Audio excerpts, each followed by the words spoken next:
Kung gusto mo magnegosyo ngayong bakasyon, this is the right time for you. Tuturuan ko kayo ng napakadaling recipe kung paano gumawa ng napakadaling negosyo na ito. At syempre, ituturo ko rin sa inyo kung paano natin ito i-design na katulad dito para kaaya-ayan tignan at paano ba maiwasan yung ganitong klaseng donut para maging smooth na katulad nito. Smooth, perfect, round donut.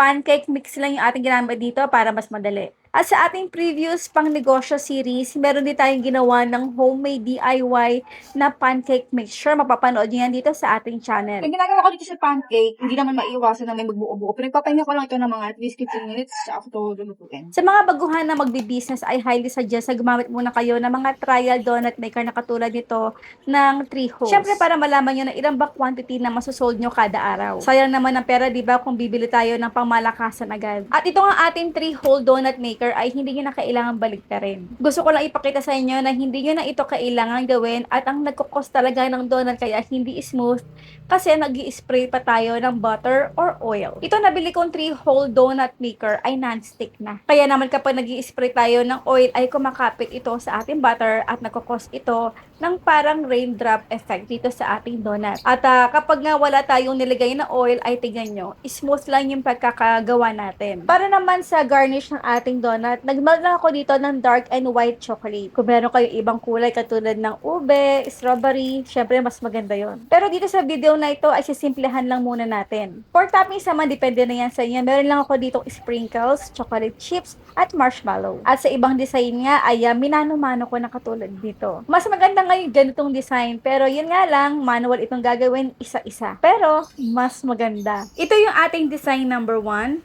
number 2, number 3, number 4, at number 5. Kayo guys, kung kayo magbi-business, anong klaseng design ang inyong gagawin? Paki-comment naman sa comment box section. Ito na, ready na tayo. Kain tayo. Pero ito yung gusto kong tikman. Ang cute kasi ng design niya. Talagang mano-mano talaga to guys. Pero napakadali lang. Kahit mano-mano, i-score mo lang yung tsokolate at mga sprinkles. Kain po tayo. Ito na lang. Mahilig tayo sa tsokolate. Kain tayo.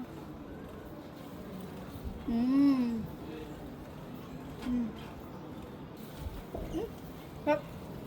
Diba?